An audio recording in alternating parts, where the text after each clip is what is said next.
C'est officiel, après le Canada, le Mexique, la Chine ou encore les pays émergents qui avaient une trop grande disparité dans les frais de douane avec les États-Unis, c'est maintenant au tour de l'Europe, l'Union européenne, avec des frais de douane de plus de 25% qui devraient être mis en place prochainement. Et Trump justifie ça par une balance commerciale extrêmement importante, négative bien évidemment, contre les États-Unis de plus de 300 milliards. Et la réalité est bien différente. Et bonjour à tous, c'est Arthur de la chaîne Décrypte Finance et on se retrouve aujourd'hui pour discuter des news financières de la semaine qui vient de se terminer. Alors on le savait, c'était officiel, il en avait parlé à multiples reprises, mais voilà, c'est bon, il veut imposer des frais de douane aux Européens de 25%. Il n'a pas donné de date, il a dit prochainement, et ce sera sûrement le même running gag qu'avec le Canada ou le Mexique, c'est-à-dire que on fait une annonce choc, on menace, ça va mettre un rapport de force en place entre les États-Unis et les Européens, ça va faire peur aux Européens, les Européens ne sont pas unis, il y aura des voix contraires, Trump voudra en profiter pour avoir des concessions par les Européens, par exemple, acheter plus de gaz américain plutôt que d'acheter du gaz d'autres pays pour essayer de rééquilibrer un petit peu cette balance commerciale. Donc qu'est-ce qui critique? C'est que pour lui, il y aurait une balance commerciale négative de plus de 300 milliards entre les États-Unis et les Européens. C'est-à-dire que entre ce que les États-Unis envoient en Europe et ce que les Européens envoient aux États-Unis, il y a une différence totale en termes de valeur de 300 milliards de dollars. C'est un chiffre qui est extrêmement exagéré. Alors, quand on regarde la balance commerciale, il y a deux parties à regarder. Dans un premier temps, les produits, ce qu'on envoie, ce qui est matériel, par bateau, par avion. Alors, on a d'un côté l'Union européenne, qui a quand même une industrie qui est encore vivace et qui existe, et on a entre autres toute l'industrie automobile allemande, française, qui envoie beaucoup aux États-Unis. On a aussi les produits pharmaceutiques, l'Allemagne, la France et entre autres le Danemark aussi, qui a Novo Nordisk qui produit le fameux Ozempic, qui est extrêmement utilisé par les Américains contre l'obésité. On peut aussi parler du luxe, de la gastronomie, etc. Bref, ça, c'est ce qu'on envoie aux États-Unis. Nous, ce qu'on récupère des États-Unis, ce qu'ils nous envoient, c'est surtout de l'énergie. Les États-Unis, c'est un énorme producteur de pétrole et de gaz, et surtout depuis la guerre en Ukraine, on consomme de plus en plus de chez eux. Et donc, c'est surtout le pétrole, le gaz naturel, et après, des pièces détachées, il y a plein d'autres choses. Quand on fait le petit ratio de tout ça, on a un solde positif ou un solde négatif, ça dépend le point de vue, mais de 156 milliards de dollars. Donc, les États-Unis, sur les produits uniquement, certes, sont en déficit de 156 milliards de dollars. Ce ne sont pas les 300 milliards, mais c'est vrai que ça reste un chiffre important. L'objectif de Trump ici, ce sera déjà, un, de faire plus consommer d'énergie par les Européens, et de deux, de pousser les entreprises qui veulent avoir une consommation aux États-Unis, de créer des usines directement aux États-Unis pour les consommateurs américains. On peut parler de luxe, on peut parler d'automobile, etc. Parce que s'ils produisent aux États-Unis, ils n'auront plus de frais de douane.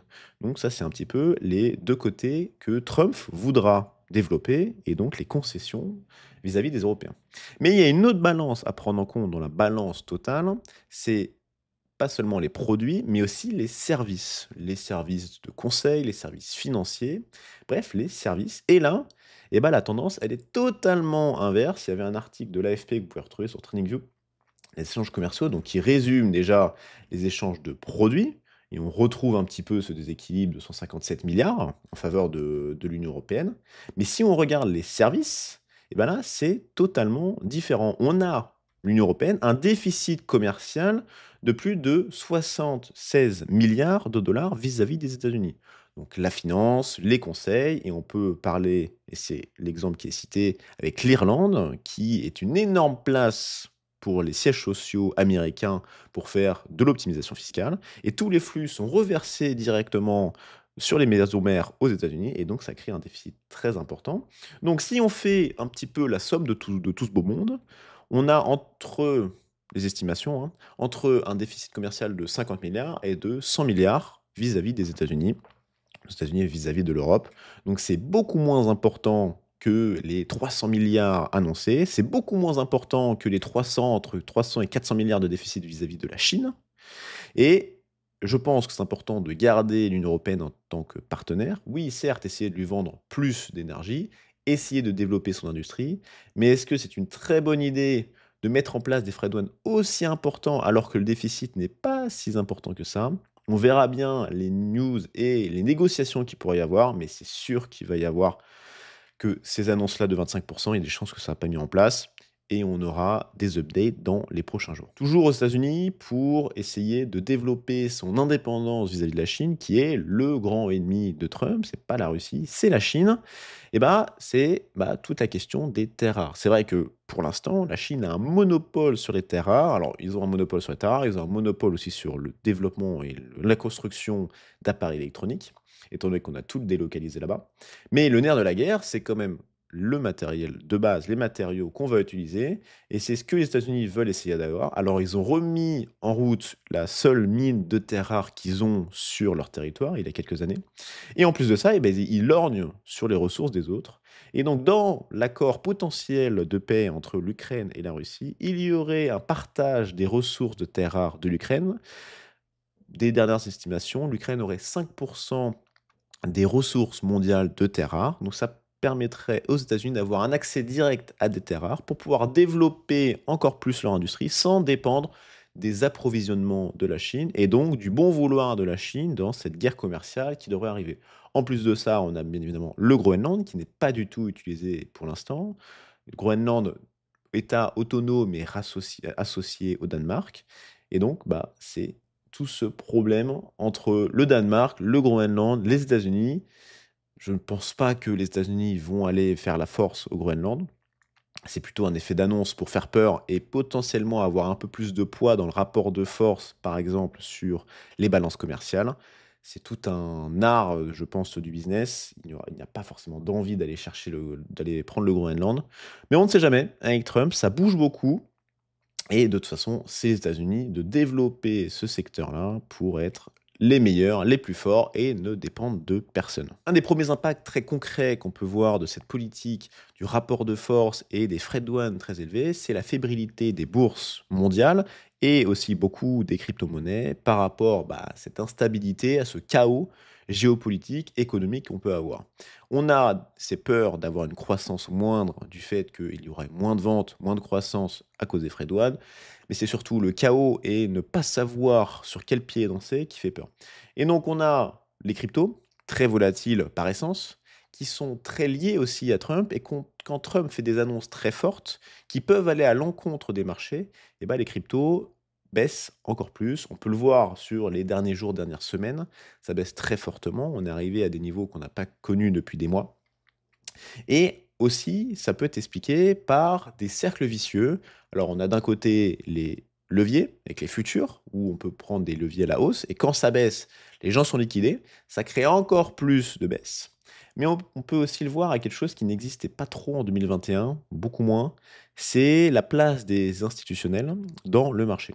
On peut parler très clairement des ETF crypto qui ont été mis à disposition du grand public par les sociétés de gestion où il y a eu des rentrées records d'argent à leur lancement. Alors, on va dire qu'on était très content parce que ça a fortement poussé à la hausse les crypto-monnaies.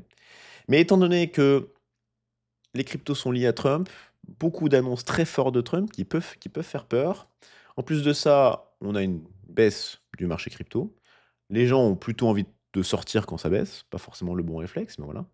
Et donc, on a ce cercle vicieux sur les ETF où, juste sur le mois de février, on a eu un peu moins de 3,5 milliards de sorties. Et étant donné que ce sont des ETF physiques, on sort 3,5 milliards. Normalement, la société de gestion doit sortir à peu près 3,5 milliards du marché crypto. Alors, pas forcément 3,5 milliards, parce qu'ils peuvent en garder en réserve en prévision d'une potentielle hausse dans le futur. Mais c'est pour dire qu'on est un peu dans un cercle vicieux sur les cryptos où les petits porteurs pas très habitués qui ont eu accès via les ETF ont tendance à vendre, plus les liquidations, plus l'incertitude, plus l'image très liée à Trump. Et comme Trump fait beaucoup de choses actuellement, fait bouger les lignes en bien ou en mal, on verra bien, et ça impacte très fortement ce marché crypto qui ne fait que baisser et on verra bien jusqu'où ça pourra aller. On reste dans le secteur de la tech, on parle de Nvidia qui avait ses annonces et Nvidia qui est la deuxième capitalisation du marché. Ici, on a toute la liste. Hop, deuxième avec un peu plus de 3 trillions. Et quand elle annonce ses résultats, c'est peut-être l'indicateur le plus important pour savoir où est-ce que le marché va aller. Si les résultats sont mauvais, le marché va se casser les dents. s'il y a des news qui vont à l'encontre de Nvidia, outre annonce de résultats, le marché va très fortement à la baisse. Et là, on vient de voir que les résultats sont très bons, ils sont excellents, mais ils sont peut-être pas assez excellents pour que le marché monte. Et le marché a eu plutôt tendance à ne pas bouger ou à baisser. Donc c'est aussi un signe que déjà, Nvidia est extrêmement capitalisé, 3 trillions, c'est énorme.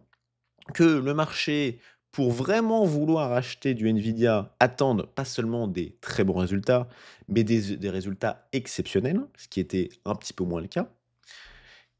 Et donc, on se rend compte qu'il y a un peu cette fébrilité aussi sur le marché action, de se dire que on est attentiste, on est sur une valeur qui a explosé, mais est-ce que les États-Unis sont dans une position d'hégémonie avec Nvidia qui ne fera que rafler? En sachant qu'il y a quelques semaines, quelques mois, on a vu d'un côté l'annonce de DeepSeek, le chinois. On a aussi l'annonce du Mistral, donc le français qui représente un petit peu les Européens. Et c'est vrai que quand on regarde les annonces de DeepSeek, de Mistral, on se dit, est-ce que les États-Unis sont vraiment les leaders? Et est-ce que Nvidia ne pourrait pas, lui non plus, lui aussi, être battu par des potentiels concurrents étrangers?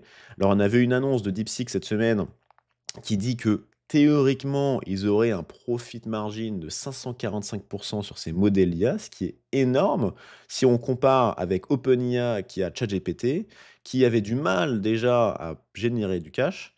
On se rend compte qu'il y a quand même un monde et que bah, les Chinois, les Européens pourraient prendre un petit peu le lead et Nvidia, qui est beaucoup dans l'IA, pourrait pâtir de potentiels autres concurrents. Mais c'est vrai que, bon, outre le fait que sur les derniers jours, ça a un petit peu baissé. On est quand même sur une courbe qui est exponentielle pour Nvidia, mais c'est clairement un actif qui peut causer, à lui tout seul, une très forte baisse des marchés si demain, malheureusement, les résultats sont un tout petit peu en dessous des attentes. Et là, ça va se casser les dents. Il va y avoir une correction très forte. On le voit là sur la journée du 27 février on a baissé de plus de 8,5%, alors que les résultats étaient bons. C'est vraiment, ça n'a ni queue ni tête. Bref, il faut vraiment, si on doit étudier un stock en particulier qui pourrait être annonciateur d'une très grosse baisse des marchés américains, c'est vraiment Nvidia.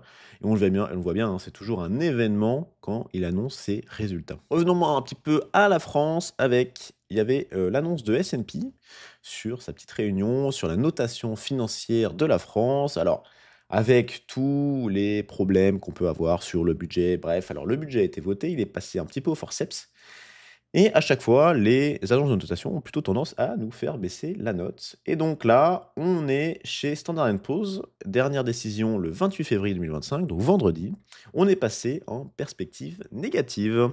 Donc, bah, c'est le dernier, parce que donc, sur les perspectives, il y a positive, neutre, négative, et normalement, la prochaine étape d'une perspective négative, c'est la perspective positive, mais d'un rang de notation inférieur. Actuellement, on est en double A- chez S&P et le double A-, ce qui se passe juste en dessous de double A-, c'est le single A, A+, A-, bref. Donc on perdrait potentiellement le 30 mai 2025 ce fameux double A chez Standard Poor's. Mais ce qui va arriver un tout petit peu plus tôt, c'est Fitch, qui on est aussi en double A-, on est aussi en perspective négative, et la prochaine réunion, c'est le 14 mars 2025. Donc, il y a un monde où le 14 mars 2025, eh ben, on se retrouve dans une situation où la France a perdu son club du double A. Déjà, on n'est pas dans le club des triple A, mais déjà, on pourrait commencer à ne plus être dans le club des double A. Ça ferait du mal. Est-ce que ça aurait un impact direct et automatique sur le rendement de l'obligation française à 10 ans et toutes les maturités? Pas forcément. Mais symboliquement et sur le long terme, oui, ça aura un impact mauvais. Toujours en France, très bonne nouvelle pour EDF. Alors, il y avait eu en 2023-2022 beaucoup de travail pour remettre à niveau les centrales nucléaires françaises. Il y avait petits problèmes de corrosion. En 2024, on a eu une année assez extraordinaire pour EDF, avec une très bonne production et un record d'exportation de l'électricité. Bref, donc une très belle année pour EDF qui a généré plus de 11 milliards de profits, ce qui est assez exceptionnel pour le remarquer. Il faut aussi rappeler que EDF est une société publique. Elle était sortie du secteur privé, pas mal par l'État. Et ce qui est un petit peu cocasse, c'est qu'on était dans une situation économique d'EDF très mauvaise. Alors, ça va un petit peu mieux. On a une politique un peu plus claire sur le nucléaire, ce qui n'était pas le cas avant, malheureusement, à cause des politiques. On a cette envie de développer entre 6 et 14 nouveaux EPR, ce qui coûterait beaucoup d'argent. Donc, c'est bien aussi que DF engrange. Mais on a une société qui va, comme on vient de voir, avoir besoin d'énormément d'investissements. Elle a aussi des projets actuellement, par exemple en Angleterre, qui coûtent beaucoup d'argent. Et donc, on a cette entreprise qui a besoin d'argent, qui a besoin de fonds, qui a besoin d'être aidée par l'État. Mais étant donné que l'État est actionnaire majoritaire, ou je sais plus, c'est peut-être pas très loin des 100%, et bah EDF, parce qu'elle a fait des bénéfices, va devoir verser des dividendes à la France. Elle va devoir verser plus de 2 milliards de dividendes à la France, en sachant que EDF a quand même besoin de cet argent pour développer le futur. Donc on marche un petit peu sur la tête. Alors, on va se dire que c'est bien pour les finances publiques, mais de toute façon, cet argent, il va revenir à EDF, donc ça n'a un peu aucun sens, je trouve. Pour la première fois depuis 10 ans, il y aura des dividendes de plus de 2 milliards d'euros. On se rappelle aussi que l'État français a plutôt un peu saccagé EDF avec des politiques qui changent un peu tous les 4-5 ans sur le nucléaire et sur autre chose. Bref, donc, bonne nouvelle en règle générale. Un peu cocasse qu'ils soient obligés de verser des dividendes au moment où ils ont vraiment besoin de cash. Mais bon, on prend, c'est une très belle année. L'année 2025 devrait aussi s'annoncer très belle. On a d'autres centrales qui finissent leur rénovation. On a aussi Flamanville qui va tourner à plein régime en 2025, donc une bonne nouvelle.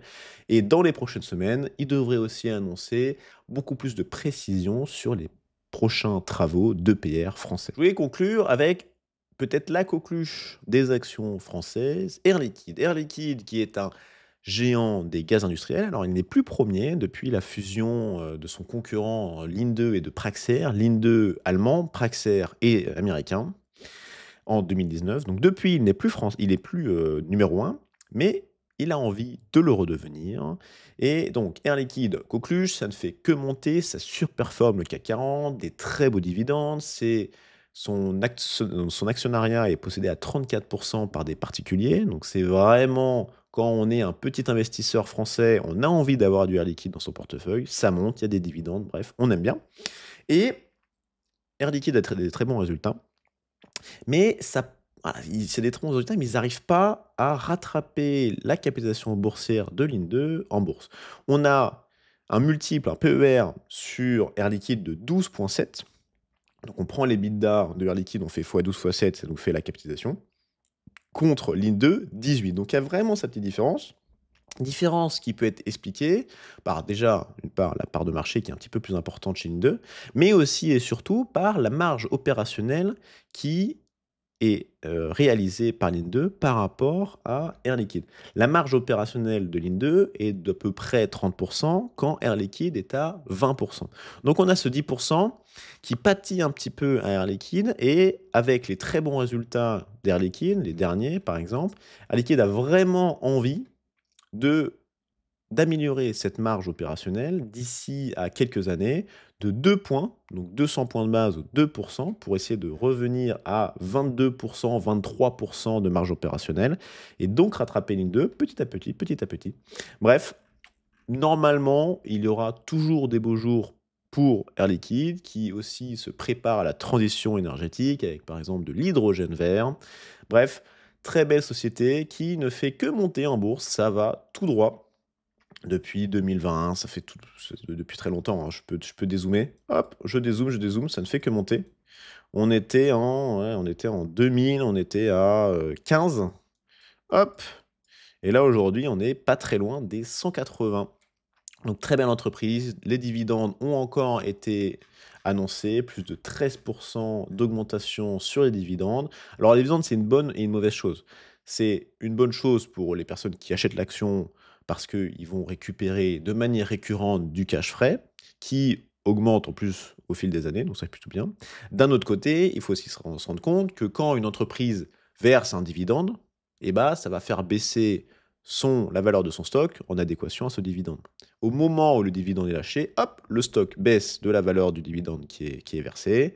Donc oui, c'est bien, tu récupères d'un côté, mais de l'autre côté, tu perds un petit peu. Alors, c'est pas forcément égal parce que le stock va reprendre directement si la santé économique est toujours bonne. Et aussi, il faut se dire que les dividendes qui sont versés, là, je crois que c'est 52% du résultat, c'est de l'argent qui n'est pas utilisé pour développer la R&D, développer l'entreprise. Donc c'est de l'argent qui est un petit peu jeté par les fenêtres et qui n'est pas utilisé pour améliorer la marge opérationnelle, développer de nouveaux secteurs, développer la croissance, et cetera, et cetera. Ce qui pourrait faire monter un peu plus rapidement le stock en bourse. Donc c'est un petit peu à double tranchant, un dividende, mais si vous voulez récupérer de l'argent et avoir, un revenu mensuel, non plutôt semestriel ou annuel sur vos actions, le dividende est une bonne chose à faire. Pour conclure, le sujet principal donc dont Trump avec les frais de douane aux pays européens, c'est, je pense, un énorme coup de pression qui était prévu, mais qui est maintenant officiel. Il va essayer d'avoir des concessions, comme il essaie de faire avec tout le monde, sur, la balance commerciale, consommer plus d'énergie, moins se tourner vers les autres partenaires, consommer plus de produits américains industriels, bref. Et aussi, pousser les entreprises européennes, pas forcément les politiques, mais les entreprises à venir s'installer aux États-Unis si ils veulent vendre aux États-Unis, avoir des industries locales pour une consommation locale. C'est vraiment ce qu'il veut. Ça devrait aussi impacter les relations parce que, on peut dire aussi que quand on a un allié comme ça, on n'a pas besoin d'ennemis. Et on verra bien comment les Européens vont réussir à s'unir pour se défendre face à cette agression et à ce rapport de force constant. Si l'Europe est unie, c'est quand même un marché de 430 millions d'habitants avec des très fortes industries, une forte connaissance technique aussi. Donc si elle arrive à s'unir, ça peut faire très très mal par rapport aux autres concurrents, la Chine, les États-Unis, bref. Réponse au prochain épisode, est-ce que l'Europe sera à la hauteur? Si vous avez aimé la vidéo, n'hésitez pas à mettre un like, à vous abonner si ce n'est pas déjà fait et pour ma part, je vous souhaite une très bonne journée. On se retrouve très bientôt pour une prochaine vidéo. À toutes.